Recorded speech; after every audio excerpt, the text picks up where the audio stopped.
আসসালামু আলাইকুম ওয়া রাহমাতুল্লাহ। আশা করি আপনারা সকলেই ভালো আছেন। আল্লাহর অশেষ রহমতে আপনাদের সকলের দোয়ায় আমিও অনেক ভালো আছি। হেলথ কেয়ার টিপস চ্যানেলের পক্ষ থেকে আপনাদের সবাইকে স্বাগতম। আজকে আমাদের ভিডিওর মেইন টপিক হচ্ছে রক্তের গ্রুপ নির্ণয়। রক্তের গ্রুপ কিভাবে নির্ণয় করতে হয় এখানে আপনাদের প্র্যাকটিক্যাল ভাবে বুঝিয়ে দেব। আর এই চ্যানেলে আপনারা নিত্য নতুন স্বাস্থ্য সংক্রান্ত সকল সমস্যার সমাধান পেয়ে যাবেন। স্টেপ বাই স্টেপ আমরা প্রত্যেকটা সমস্যার সমাধান নিয়ে আসবো। তাই এখনো যারা চ্যানেলটি সাবস্ক্রাইব করেননি অবশ্যই চ্যানেলটি সাবস্ক্রাইব করে সাথে থাকা বেল আইকনটি অন করে দিন। আর ভিডিও ভালো লাগলে অবশ্যই শেয়ার করবেন। তো চলুন আর বেশি কথা না বলে ভিডিও শুরু করা যাক।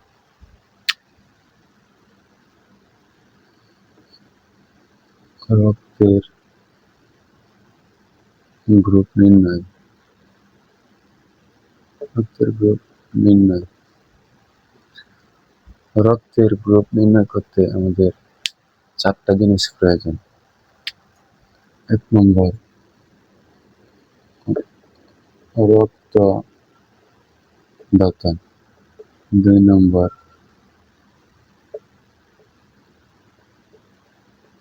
ইনজেকশন বা সুচ। 3 নম্বর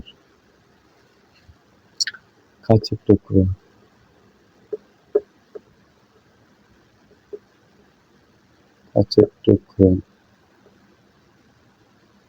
4 নম্বর রিয়েজেন্ট বা কেমিক্যাল। এই 4টা জিনিস প্রয়োজন। তো রিয়েজেন্ট বা কেমিক্যাল এটা আপনাদের বুঝিয়ে দিচ্ছি।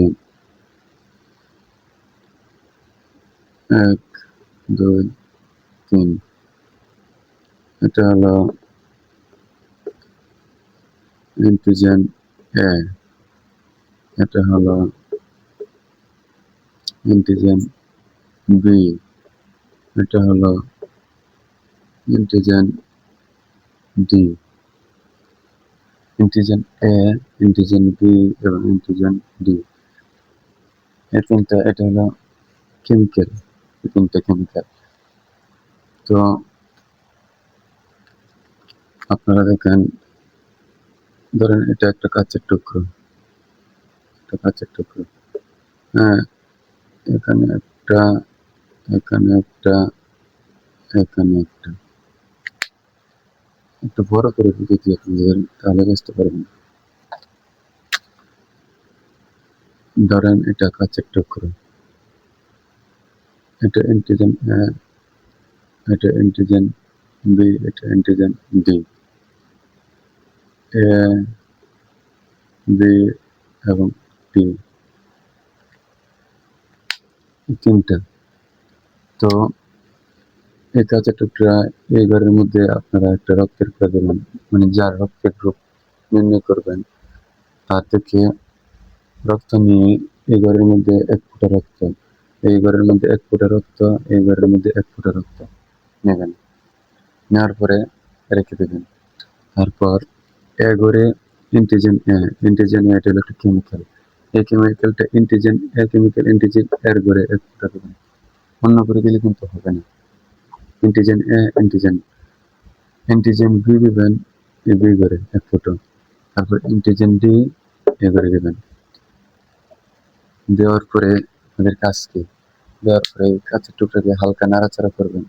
মানে নাড়াচাড়া করবেন এমনভাবে যেন ওই ঘরের রক্ত ওই ঘরে না আসে, ওই ঘরের রক্ত ওই ঘরে না যায়। মানে প্রত্যেকটা বাউন্ডারির ভিতরে যেন থাকে। মানে রক্ত যেন একটার সাথে আরেকটা মিক্স না হয় সেদিকে খেয়াল রাখবেন।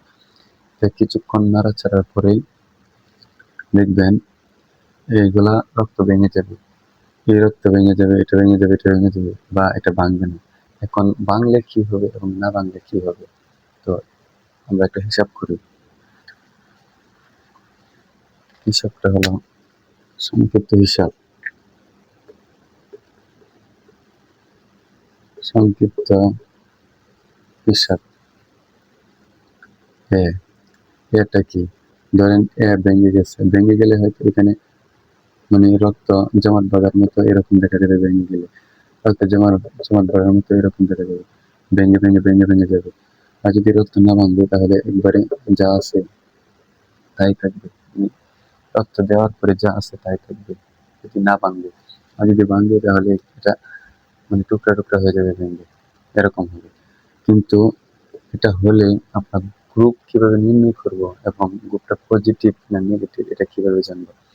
এই যে প্রথম দুইটা এ এবং বি, এটা হলো আমাদের গ্রুপ বলে দিবে। এই দুইটা আমাদের গ্রুপ বলে দিবে। আর এটা শুধু আমাদের গ্রুপটি পজিটিভ বা নেগেটিভ নেগেটিভ বলে দিবে। এ এবং বি এই কোডটি আমাদের গ্রুপ বলবে, আর ডি ইন্টিজেন ডি এটা পজিটিভ না নেগেটিভ এটা বলবে। এখন আমরা হিসাব মিলাই। তো এ এ বাংলে সমান সমান এ বাংলে এক group, B বাংলে B group, A O B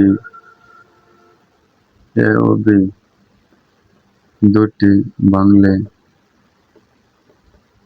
A B group, A O B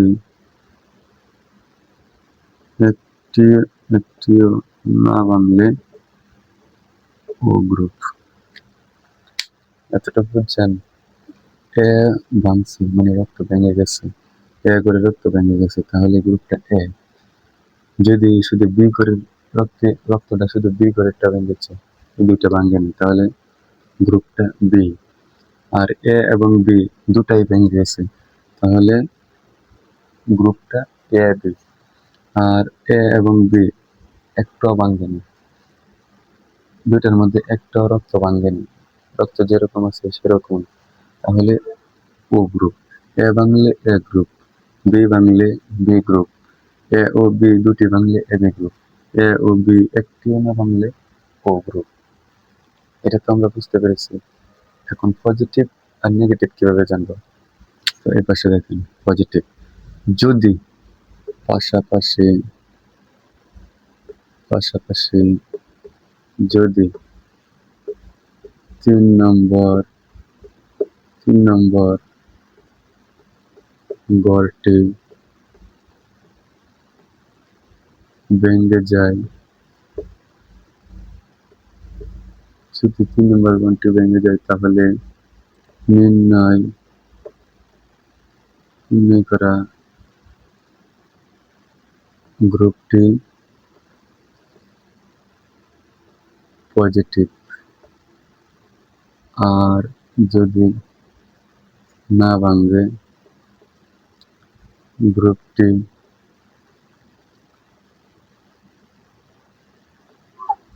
negative.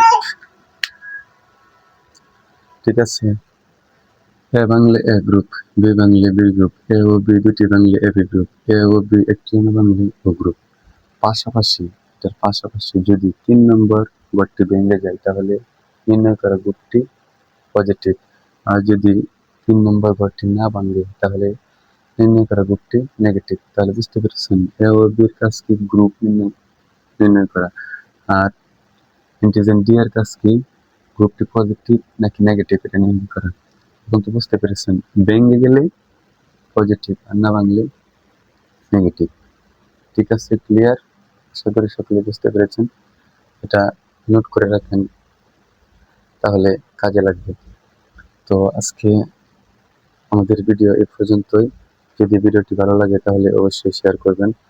আর পরবর্তী ভিডিও আসার আগ পর্যন্ত সবাই ভালো থাকবেন, সুস্থ থাকবেন। আল্লাহ হাফেজ।